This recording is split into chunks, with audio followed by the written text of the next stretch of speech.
मुलांनो, मला माहिती नाही की तुम्ही खरंच असं वागता की खरंच म्हणजे तुम्हाला या गोष्टीचं नॉलेजच नाहीये. चला नॉलेज नाहीये असं म्हणूयात आणि आजच्या एका इंटरेस्टिंग टॉपिककडे वळूयात. ते म्हणजे की अशा कोणत्या 10 गोष्टी आहेत, ज्या तुम्ही करता आणि ते मुलींना अजिबात आवडत नाही. राग येतो त्या गोष्टींचा. सो अशा 10 गोष्टी कदाचित नकळत सुद्धा तुमच्यासोबत होत असतील. पण मला असं वाटतं की हा अभ्यास गरजेचा आहे. मग त्यासाठी सुरू करायचा? सो मी पॉइंटर सुद्धा काढलेत. 10 पॉइंट्स आहेत, की हे पॉइंट्स लक्षात घ्या, की यामुळे तुमच्या गर्लफ्रेंडला, तुमच्या क्रशला, होणाऱ्या बायकोला प्रॉब्लेम होऊ शकतो. हॅलो, हाय, कसं आहे ना मित्रांनो, मी आरजे ज्योती आणि स्वागत करते तुमचं माझ्या या प्रेमाच्या YouTube चॅनलमध्ये, जिथे प्रेमाच्या आपण अनलिमिटेड, नॉनस्टॉप आणि अनएडिटेड गप्पा मारत असतो. म्हणजेच की स्टार्ट टू एंड जसं आहे तसंच मी शेवटपर्यंत तुम्हाला ऐकवते. काहीच एडिट करत नाही. टाकून देते व्हिडिओ.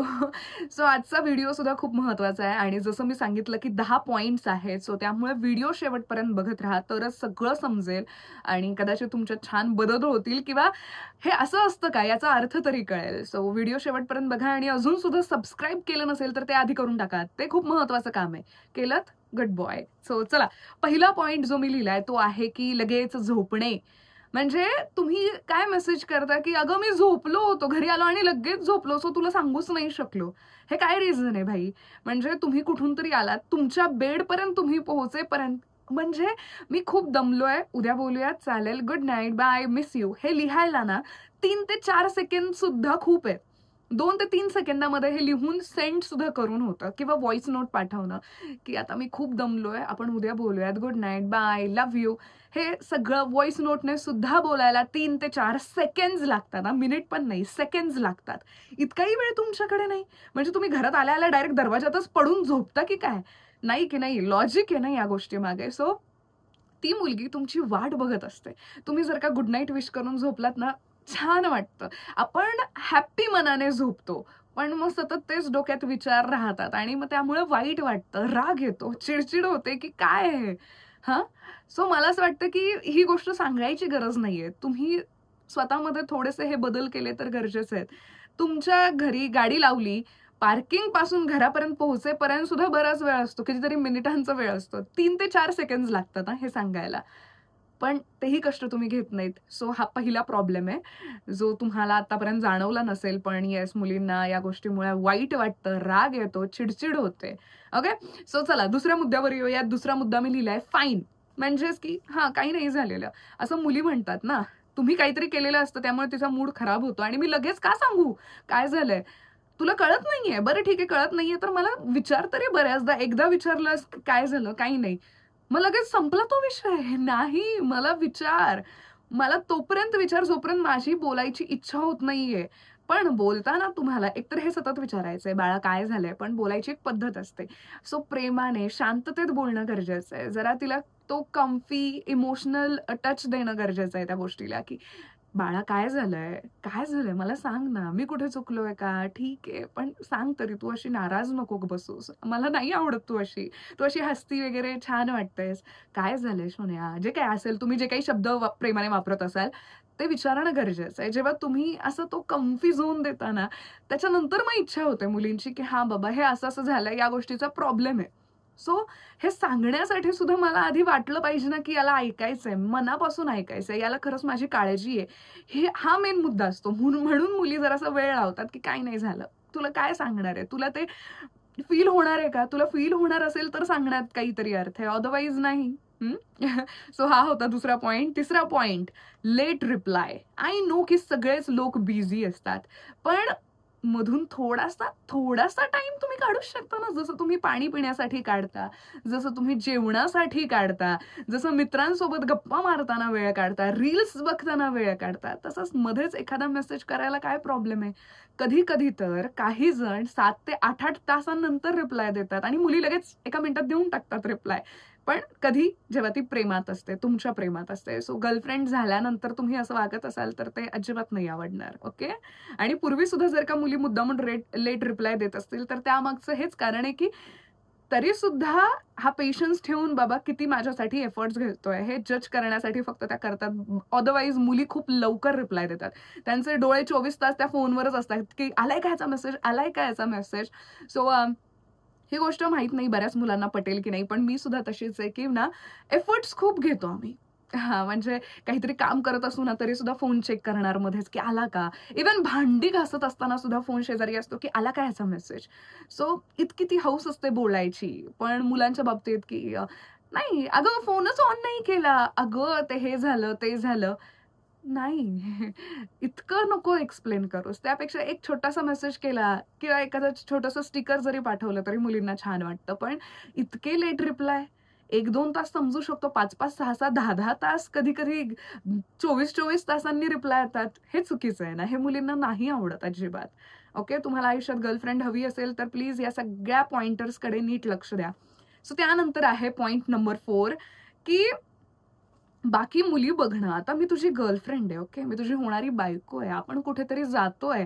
समोरून एखादी मुलगी आली आणि तिला तुम्ही चेकआउट करताय तुमच्या शेजारी थांबलेली असताना तुमची गर्लफ्रेंड, की मी तुझ्या शेजारी आहे आणि तू सहज त्या मुलीला चेकआउट करतोयस. म्हणजे बघणं चुकीचं नाहीये. पण ज्या पद्धतीने तुम्ही बघता, की यार काय हॉट आहे, काय भारी आहे, ते जरासं मुलींना खटकतं. म्हणजे क्या है ये? हे नाही आवडत. म्हणजे एक जेलसी नाही म्हणता येणार लगेचच, पण नाही आवडत हे. अजिबात नाही आवडत. पण काय आहे, दरवेळी हे आम्ही बोलू शकत नाही, की मला नाही आवडत आहे भाई हे. पण तुम्हाला समजायला हवं. हे बघ, नॉर्मल मुलींकडे लक्ष जाणं ठीक आहे, पण तिच्याकडे बघत राहणं हे चुकीचं आहे. इथे तुम्ही चुकता. प्लीज ही गोष्ट लक्षात घ्या. त्यानंतर point 5 busy, busy, busy. So बरीच मुलं असं करतात, जेव्हा तिला इम्प्रेस करायचं असतं त्या मुलीला, सो तेव्हा खूप टाईम काढतात आणि जसं ती हो म्हणाली, अचानक यांच्या आयुष्यात कुठून तरी काहीतरी होतं आणि ते खूप बिझी, बिझी राहायला लागतात. "अगं मी बिझी आहे, अगं मी बिझी आहे." कोई इतना बिझी नहीं होता, की तुम्ही तुमच्या पार्टनरला एक मेसेज करू शकणार नाही. जास्तीत जास्त "I love you, I am missing you, I am busy" इतका जरी मेसेज केला ना, तरी सुद्धा ती मुलगी खुश होऊन जाईल. पण सतत बिझी, बिझी, बिझी हे चुकीचं आहे. किंवा अपडेट न करता बिझी राहणं हे तर खूप चुकीचं आहे. जसं आधीच्या पॉइंटमध्ये सुद्धा मी एका सांगितलं, की तुम्हाला जर का लेट होणार असेल, कोणतंही जमणारच नसेल, परिस्थिती बेकार आहे. जस्ट तेवढं सांगितलत, की मला ना खूप खूप महत्वाचं काम आहे. सो मी आज बोलूच शकणार नाही. उद्या आपण बोलूयात फ्री झाल्यानंतर. एवढं जरी सेंड केलत ना तिला, ती मुलगी खुश राहील, समाधानी राहील, की हां बाबा काही प्रॉब्लेम नाहीये. पण काही न सांगता गायबच होणं, कारण मी बिझी होतो, हे खूप चुकीचं आहे. कोणीतरी तुमची वाट बघत असतं. तुमच्या एका मेसेजमुळे ती मुलगी खुश होणार किंवा दुःखी होणार हे ठरलेलं असतं. तुमचा मेसेज नाही ना आला, तिचा चेहरा पडलेला असतो, की मग सगळ्यांवर चिडचिड वगैरे होत असते तिची. सो मी बिझी आहे किंवा मी बिझी होणार आहे हे सांगायला फार वेळ जात नाही. प्लीज त्या गोष्टीकडे लक्ष द्या. त्यानंतरचा पॉइंट आहे 6वा पॉइंट मुलींच्या फोटोला लाईक करणं. त्याच्यामध्ये जर का फीडमध्ये एखादी हॉट अँड सेक्सी मुलगी असेल आणि तुम्ही लाईक करताय, सो ते कुठेतरी नाही आवडत. का करायचं ना? म्हणजे तू बघितलंस तिथपर्यंत ठीक होतं. लाइक करायची काय गरज आहे? सो ते नाही आवडत. म्हणजे बस नाही आवडत. मैं चाहती हूँ कि तुम बस मेरी फोटो को लाइक करो, मेरी तारीफ करो, किसी और की नहीं. कौतुक केलं ते पण ठीक आहे. सपोज एखाद्या ॲक्ट्रेसचा असेल, तमन्नाचा असेल, आलिया भट्टचा फोटो असेल आणि तुम्ही सांगितलं, "अरे यार, हिचा तो ड्रेस खूप छान आहे आणि आलियाने जो होता, तुझ्याकडे असताना तर तुलाही छान वाटलं असतं किंवा मी तुझ्यासाठी ऑर्डर करेन." That's a different thing. पण तुम्ही रँडमली मुलींचे फोटो लाइक करताय, ते नाही आवडत आम्हाला. नाही, नको ना. नका करू यार. मैं हूं ना तेरी लाईफ में. तू सिंगल असतास तेव्हा काही केलं असतंस ठीक आहे. पण मी आहे तुझ्या आयुष्यात. I am your girlfriend now. So please तू रँडमली कोणत्याही मुलींचे फोटोज लाइक करू नकोस. हे असं आहे. त्यानंतरचा मुद्दा नंबर 7 तो म्हणजे की फ्रेंड्स सोबत फ्रेंडशिप. माझे जे फ्रेंड्स आहेत त्यांच्यासोबत सुद्धा तू फ्रेंडशिप कर ना. हां, मला सुद्धा आवडेल की माझी ओळख मी जेव्हा माझ्या मित्रांना माझी ओळख सॉरी माझ्या बॉयफ्रेंडची ओळख करून देईल. सो तूही त्यांच्याशी मैत्री करणं गरजेचं आहे, की हां, हां. असं नाही की एकदम चड्डी-बड्डी यार टाइप, पण नॉर्मल फ्रेंडशिप करायला काय प्रॉब्लेम आहे? म्हणजे भविष्यात कुठेतरी तुम्ही भेटलात, एखाद्या रेस्टॉरंटमध्ये अचानक तो आणि तुम्ही समोर आलात, तर तुमचं बोलणं झालं पाहिजे. असं तिच्या फ्रेंड्ससोबत मी फ्रेंडशिपच करणार नाही, ओळखच करून घेणार नाही, हे चुकीचं आहे. सो फ्रेंड्ससोबत सुद्धा फ्रेंड्स तुम्ही बनणं खूप गरजेचं आहे. जसं तुमची अपेक्षा असते, की तुमच्या मित्र-मैत्रिणींसोबत हिने सुद्धा कॅचअप करावं. जेव्हा तुम्ही ग्रुप ट्रिपने कुठेतरी जाल, हिने सुद्धा इन्व्हॉल्व व्हावं. तसंच तिलाही वाटतं, की तिच्या फ्रेंड्ससोबत सुद्धा तुम्ही फ्रेंडशिप करायला हवी. विथआऊट जज. ओके. तुम्हाला आवडत नसेल, तर हा तुमचा प्रॉब्लेम आहे. तुम्हाला ती माणसं आवडत नसतील तर तो तुमचा प्रॉब्लेम आहे ना, आमचा नाहीये. तुझा प्रॉब्लेम आहे की तुला ते आवडत नाहीये. सांगायचा मुद्दा झाला क्लिअर. त्यानंतर पॉइंट नंबर 8, प्रॉमिस पण ते कधीच फॉलो न करणं, की आय प्रॉमिस मी यापुढे असं नाही करणार. पण पुन्हा तीच चूक. एकदा नाही, दोनदा नाही. पुन्हा त्याच गोष्टी, की आय प्रॉमिस की ना मी नेक्स्ट टाईम हे करेल, मी हे करेल, ते करेल. जर तुम्हाला प्रॉमिस पाळता येत नसेल, तर प्लीज प्रॉमिसेस करणं थांबवा. काहीच गरज नाहीये. तुम्ही जसे आहात तसे राहा. पण उगाचच प्रॉमिस करायचं आणि ते फॉलो न करणं चुकीचं आहे. वाईट वाटतं, की अरे तूच तर म्हणाला होतास आणि पुन्हा जेव्हा तुम्हाला ही गोष्ट लक्षात आणून दिली जाते, की तूच तर म्हणाला होतास. मग तुम्ही उलटं तिला ब्लेम करायला लागता, की ह्या असं-तसं. तुम्हाला तर माहितीच आहे. सो प्लीज हे करू नका. तुम्ही ना जेव्हा एखाद्या गोष्टीचं प्रॉमिस करता ना, तुमच्यावर लगेच आम्ही मुली विश्वास ठेवतो, की हा नक्कीच असं करेल आणि सडनली तुम्ही चेंज होता. वाईट वाटतं. आय नो की परिस्थिती अचानक बदलू शकते. अचानक सगळं तुमच्यासोबत असं वाईट घडतंय. बट स्टिल जर ते प्रॉमिस पाळता येत नाहीये, तर त्याचं एक चांगलं एक्सप्लेनेशन आणि मनापासून देणं गरजेचं आहे. फक्त सॉरी म्हणून गोष्टी नीट होत नाहीत. सॉरीमध्ये आणखी गोष्टी सुद्धा इन्व्हॉल्व झाल्याच पाहिजेत. प्लीज हे लक्षात ठेवा. खूप, खूप, खूप महत्त्वाचा मुद्दा आहे हा. कोणत्याही रिलेशनशिपमध्ये मी म्हणेन. म्हणजे आता आपण रिलेशन म्हणजे गर्लफ्रेंड, बॉयफ्रेंड, नवरा-बायको याबद्दल जरा बोलत असलो, तरी सुद्धा फ्रेंडशिप असेल किंवा कोणतंही ऑफिसमधलं जरी एक छान मैत्रीचं नातं असेल, कलीगसोबतचं नातं असेल, तुम्ही उगाचच प्रॉमिसेस करू नका, जर तुम्हाला ते फॉलो करता येत नसतील. ओके? ओके. सो हा होता 8वा मुद्दा. आता 9वा मुद्दा. तो म्हणजे की प्लीज तुम्ही समजून घ्या, की मुली ना छोट्या-छोट्या गोष्टींमध्ये खूप खुश होतात. एफर्ट्स घेऊन जर का तुम्ही केलं तर. छोट्या-छोट्या गोष्टी म्हणजेच काय, की एखादं फूल आणून तिला दिलं, सनफ्लॉवर दिलं, गुलाबाचं फूल दिलं, एखादं चॉकलेट दिलं, ती खुश होऊन जाते. कारण तुम्ही न मागता स्वतःहून आणलंय. किती छान! असं तिला वाटायला लागतं. गुलाबाचं फूल आणलं म्हणजे मी गुलाबाची कळी आहे त्याच्यासाठी. सनफ्लॉवर आणलं म्हणजे मी त्याच्यासाठी सनफ्लॉवर आहे. किती क्यूट! मी त्याच्यासाठी गोड आहे त्याच्यामुळे त्याने मला चॉकलेट्स आणून दिले. सो याच्यामध्ये फार खर्चही येत नाही. ती मुलगीही खुश होऊन जाते. छोट्या-छोट्या गोष्टींमध्ये आनंद मानायला येतो मुलींना, मानतात सुद्धा. हां? जेव्हा खरंच प्रेम असतं ना, तेव्हा ती खरंच या छोट्या-छोट्या गोष्टींमध्ये खुश होते. स्मॉल थिंग्समध्ये काय आहे, की आणखी एखादा मुद्दा सांगायचा झाला तर तुम्ही कुठेतरी गेलात, ओके, फिरायला गेलात, ग्रुपसोबत गेलात, तुमच्या फॅमिलीसोबत गेलात, व्हॉटएव्हर कुठेतरी गेलात आणि तिकडून तिथली एखादी गोष्ट तिच्यासाठी आणलीत. ती पोरगी जाम खुश होऊन जाईल आणि आयुष्यभर म्हातारी होईपर्यंत जपून ठेवेल. फॉर एक्झाम्पल, की तुम्ही गेलात बाबा एखाद्या ठिकाणी आणि तिथून तिच्यासाठी झुमके आणलेत किंवा एखादी ओढणीच घेऊन आलात, चप्पल घेऊन आलात, जे काही असेल. झुमका तर किती छोटी गोष्ट आहे. ती जरी आणली ना, ती खूप खुश होऊन जाईल. त्याच्यासमोर ना कोणतंच मोठं गिफ्ट नाही टिकत. सो अशा छोट्या-छोट्या गोष्टींमध्ये मुली खूप खुश होऊन जातात. त्यातल्या त्यात जर का गुड मॉर्निंग मेसेज असेल तुमचा, गुड नाईट मेसेज असेल, मध्येच लव्ह यू, मिस यू असा मेसेज असेल, ती मुलगी खुश होऊन जाईल, की किती छान हा मला सकाळी-सकाळी मस्त असा गुड मॉर्निंगचा मेसेज पाठवतो. रात्री झोपताना गुड नाईटचा मेसेज पाठवतो. How sweet! हां, मुलींना या अगदीच बेसिक छोट्या गोष्टींमध्ये आनंद होतो. पण मुलं कधी-कधी नाही कष्ट घेत आणि मुलांचं काही असं असतं, की "मी का करू? ती का नाही करत आहे?" अरे भाई मुलगा आहेस तू. तुला थोडंसं असं वागणं गरजेचं आहे हां. मुलगी आणि मुलगा मेन देवाने लोकांना वेगळं का बनवलं याच गोष्टीसाठी की नाही. सो त्यामुळे काही गोष्टी या मुलांनी करायच्या असतात आणि ती रिप्लायमध्ये बोलणारच की पण तुम्ही जेव्हा कराल तेव्हा ती मुलगी खुश होते आणि जेव्हा कोणत्याही रिलेशनशिपमध्ये एखादी मुलगी खुश असते, ते नातं खूप छान राहतं, सुंदर राहतं आणि खुश असतं.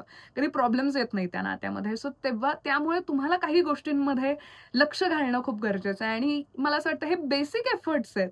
याच्यासाठी काहीच असं रॉकेट सायन्स काहीच नाहीये आणि काही खर्च पण नाहीये. Basic knowledge, basic common sense, basic love लँग्वेजच्या या गोष्टी आहेत. ओके. सो 10वा मुद्दा, कन्फ्यूज. तुम्ही कन्फ्यूज असता. तुम्ही कोणत्याच गोष्टीसाठी शुअर नसता, की हे असं, मग ते तसं. सो सतत कन्फ्यूज असल्यामुळे ना, काय होतं तुमची जी निगेटिव्हिटी आहे ना, ती खूप वाढते आणि तुम्ही प्रत्येक गोष्टीमध्ये कन्फ्यूज त्यामुळे छानच नाही वाटत बोलताना. काय म्हणजे तू ठीक आहे बाबा, इतकं कन्फ्यूज असशील तर तू निदान सांग तरी ब्रेकअप म्हणून. प्रत्येक गोष्टीमध्ये फक्त कन्फ्युजन ॲड करतोय. मग हे असं ते तसं ओव्हर थिंकिंग वेगळं आणि कन्फ्युजन वेगळं. सो सतत कन्फ्यूज राहणारी जी मुलं आहेत, एका पॉइंट नंतर मुली तुम्हाला सोडूनच जाणार आहेत. कारण भाई तुलाच कळत नाहीये तुला काय हवंय, तू काय करणार आहे? आणि आजकाल नाही राहिलं असतं. समजून घेण्याची एक पद्धत असते. म्हणजे मी तुला समजून घेतीये पण सतत तुझं तेच चाललंय. सतत तू कन्फ्यूजच आहेस. सगळ्याच बाबतींमध्ये कन्फ्यूज आहेस. सो त्यापेक्षा तू तुझं खुश राहा, मी माझं खुश राहते. कारण त्या नात्यामध्ये आता प्रेम उरलंच नाहीये. तिथे फक्त कन्फ्युजन उरलंय. सो कधी-कधी वाईट वाटतं. आता गोष्ट जर का झाली लग्नाची. नाही, आय एम कन्फ्यूज की काय करायचं? लग्न करायचं की नाही? I like you but I don't want to get married आणि असं तसं जे काही असेल ते. सो हे कन्फ्युजन जे आहे ते मुलींना आवडत नाही. तुम्ही कोणत्याही रिलेशनशिपच्या फेजमध्ये असाल, डेटिंग ऑर गर्लफ्रेंड, बॉयफ्रेंड, होणारे नवरा-बायको, नवरा-बायको. सो चिड होते. सो प्लीज या बेसिक 10 गोष्टींकडे लक्ष द्या, ज्या मी तुम्हाला सांगितलेल्या आहेत. हवं तर डिस्क्रिप्शनमध्ये या सगळ्या गोष्टी मी पुन्हा लिहील आणि खूप महत्त्वाचा मुद्दा होता. असेच मुद्दे मी तुमच्यासाठी घेऊन येणार आहे. खूप छान व्हिडिओ आहे हा. प्लीज नीट लक्ष देऊन ऐका. तुमच्या फ्रेंड्सला सुद्धा पाठवा आणि मैत्रिणींना सुद्धा पाठवा. मित्रांना पण पाठवाच. सगळ्यांनाच खूप मदत होईल आणि ऑल द बेस्ट. प्लीज स्वतःमध्ये छान-छान गोष्टींमध्ये सुधारणा करा. बेसिक गोष्टी आहेत या. खूप काही बदलायचं नाहीये स्वतःला. हां? सो या गोष्टींकडे लक्ष द्या. बाकी आयुष्य खूप सुंदर आहे अगदी तुमच्याप्रमाणे. सो नेहमी खुश राहा, प्रेमात राहा, तुमच्याही, माझ्याही. I love you. बाय. भेटूयात नेक्स्ट व्हिडिओमध्ये. तुम्हाला कोणता व्हिडिओ हवाय मला कमेंट्समध्ये कळवा आणि हो, सबस्क्राईब करायला विसरू नका. बाय.